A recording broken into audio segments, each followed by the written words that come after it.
Hi everyone, welcome to my YouTube channel and welcome back if you've been here before. My name is Alexis and on this channel I talk about important lessons and takeaways that I get from viral topics and viral conversations.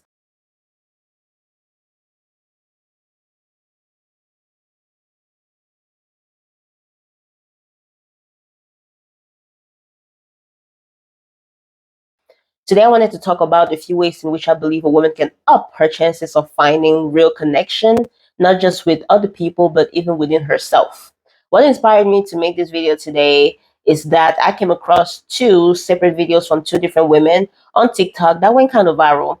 These women are crying about your inability to find a romantic partner and a good fit for them.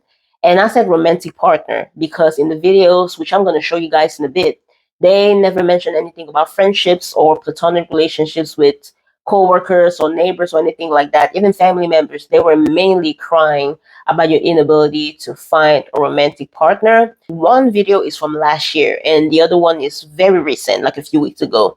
And I'm mentioning this because we are in a loneliness epidemic. Everybody is dealing with loneliness, or maybe not everybody, but a lot of people are. The loneliness epidemic actually affects men more than it does women, but I tend to see more women being a little more vocal about it. And yes, we are in a new age where a lot of women are also very happy to be single, but I continuously see these videos of women crying and opening up about how much they want a romantic partner. To be fair, regardless of the new age women who are independent and doing it on their own, I still believe that there's a huge percentage of women who are still thirsty for romantic partnerships and are willing to do everything to get there, or willing to put up with anything and anyone just to have a romantic partner. So just so we're clear, it doesn't really matter what people say about the modern women or whatever. I still think that most women are still digging for a romantic partnership, regardless of how it comes, regardless of how it's packaged. With that being said, please go ahead and check out these videos. And I'm going to come back and just kind of give a few points of what I told myself when I was in your shoes and what I would tell them if they were my best friends or women who I knew. Man, I feel lied to by the culture. But I'm gonna take full responsibility there, man. I fell for it. I fell for the boss bitch, the like I could do everything by myself, that hyper independent bullshit. And I'm 31 now, and I still don't have kids. I still don't have a family. I was focused on trying to get after the bag and all this. Yo, what? I'm in a place now in my life where I'm reevaluating everything, my values, my perspectives, what I really want in the future. And what I really want is a family. I feel like social media or just everything around us, society in general, wants to push that the woman is the future. No, the family is the future.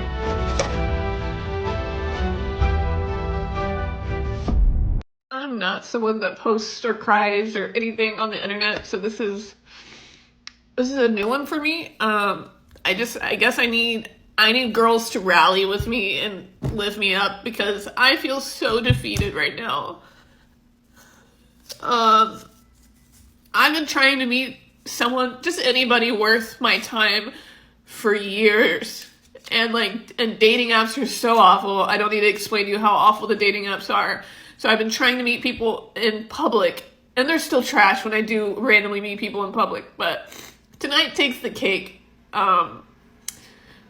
Last week I was like, I'm part of an app that you can basically get invited to these events, and there was a comedy thing coming up, and I bought a ticket that maybe I'll meet people here, maybe I'll meet a guy, or like just meet people in general that like I can become friends with, and then who knows what could happen. And let me just tell you how this went. I show up, it's a limited seating, get there first, like it was like an open bar, and in my head I'm a prompt person, so I got there like 20 minutes beforehand, and I happened to be the first person there. Okay, kind of weird, but okay. They tell me, since it's an intimate thing, try to sit in the front row because it's going to be hard to get people squishing through there, and it's a sold out show. Okay, that's fine. I sit in the front row, and it's about showtime, and I'm realizing like nobody else is in the front row. It's just me. Everybody's like filled in the back, like every row's filled with all the couples, of course, and then it's just me.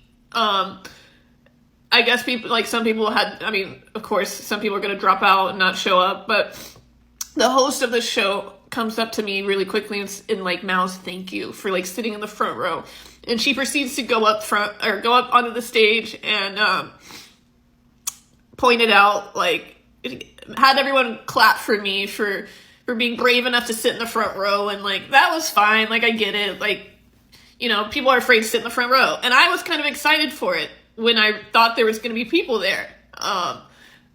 And it was just ironic that like the reason I was there was to meet people, and it was like I was a piranha. So she informed the crowd that like I was safe from being picked on because I was brave enough to sit there, and I'm like, oh, okay. So like the next few comics come up, and they both kind of point out like, are you waiting on people, or like what's going on here?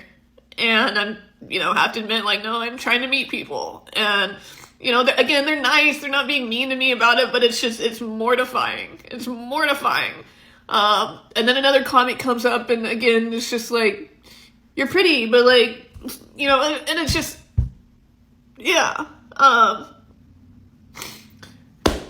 So by the end of the show, the lady comes up and says that they normally do a raffle to win this prize, because it was kind of at like a boutique type thing, but instead of the raffle, she's going to give this thing filled with stuff to the brave young woman who came first and sat alone in the front row. And then she had me introduce myself. What's your name? Anya. And like everybody's as if like brave fucking me. And she tells me to make sure to give my email to so-and-so to get like some gift card or something. And like, this is all in front of everybody. And I just like, I know nobody's sitting there like, oh my God, look at this girl. But like, it's just, it feels like such a slap in the face. And I'm not even mad at the comics. I'm not even mad at the lady. Like, I would probably think the same thing. But like, just for this point in my life, like, it just feels like, Jesus.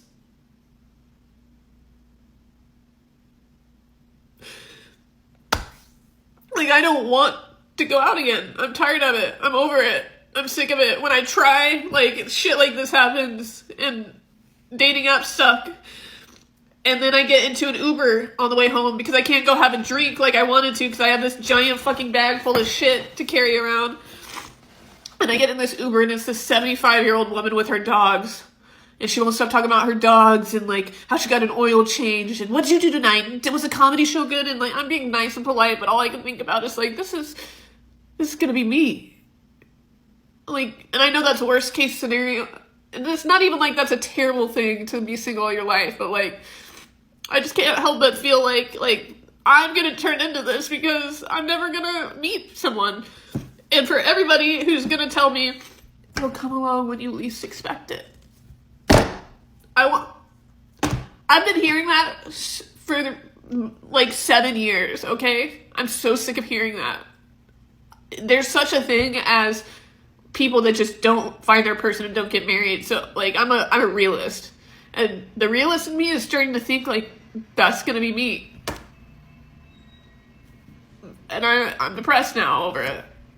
As pathetic as that sounds. And yeah, yeah. You guys saw those videos, and I really do believe that these women are sincerely upset.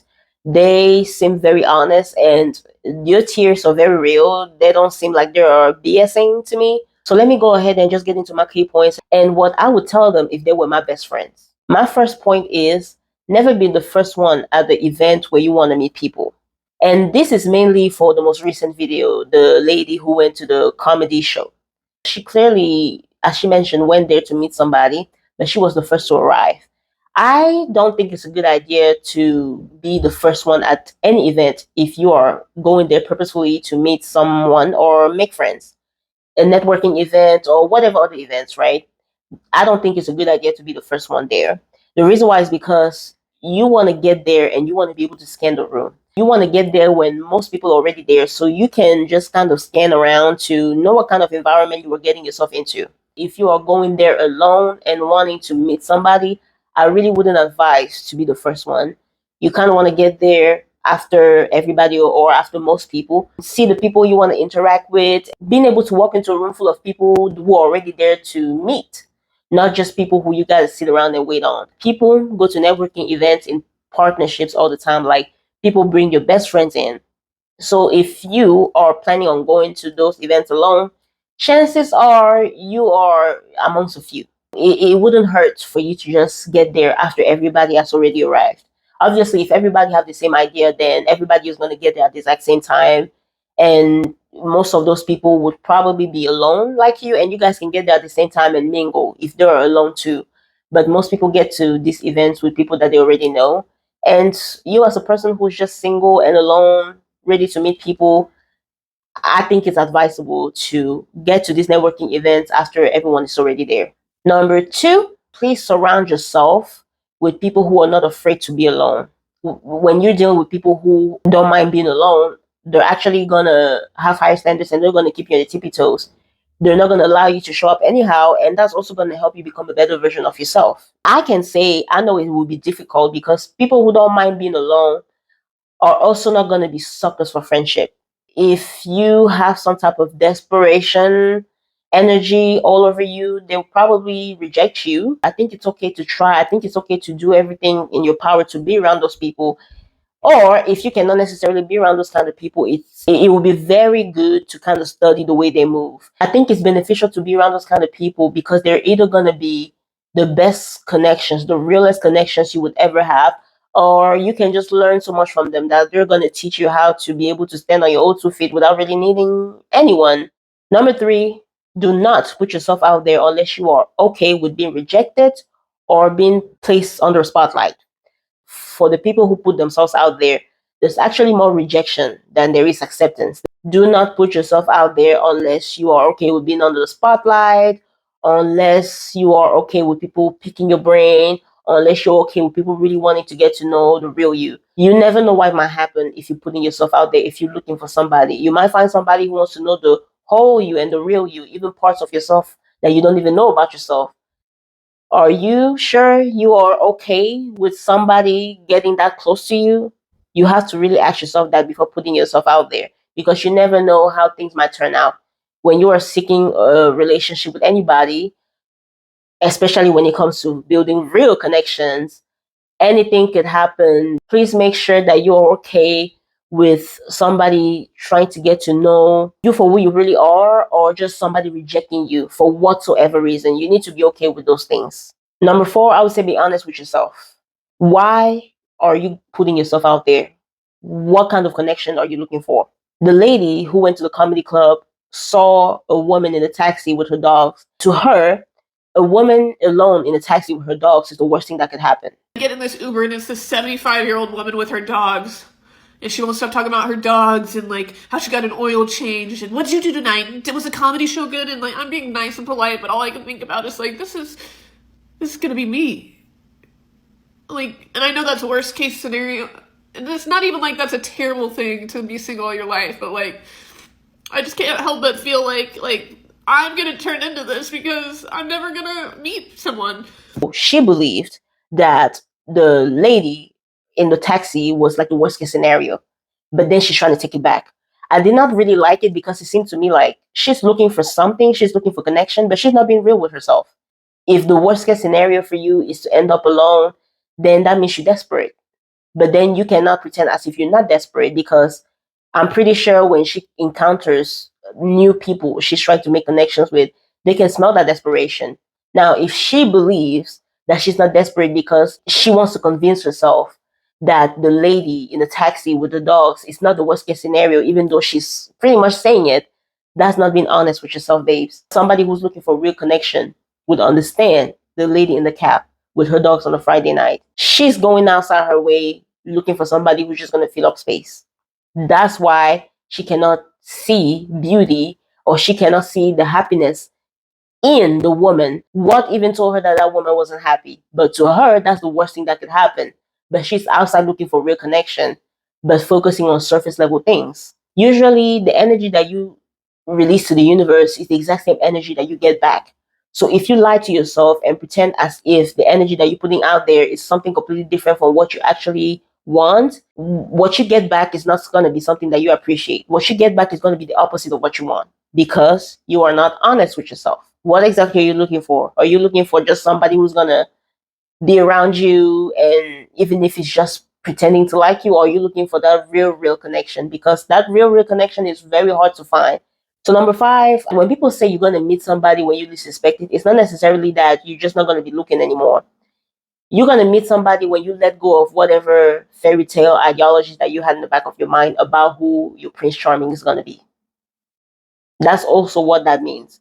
You're going to meet somebody when you least suspect it. You're going to meet somebody when you give up on this idea of what the perfect man is based on something that you watch in a movie or read in a magazine. You just have to keep that in mind as you're meeting people, as you're opening your heart and your mind to just meeting new people. Sometimes the perfect person for you is not exactly as you picture that in your mind. A lot of times, women who claim that they were not expecting anything and they still couldn't find love. First of all, if you weren't expecting anything, like, how did you even notice that you were meeting people? Because when you don't expect anything, you really don't expect anything. So if you were not expecting anything, how did you even notice the fact that nobody was coming your way?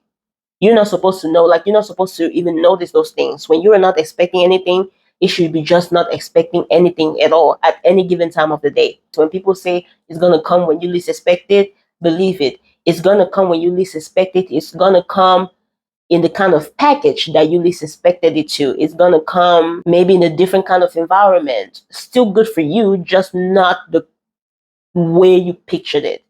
So number 6, if not having a boyfriend or a romantic partner or a husband or a fiance is the reason that you're depressed, then you're not ready for a relationship.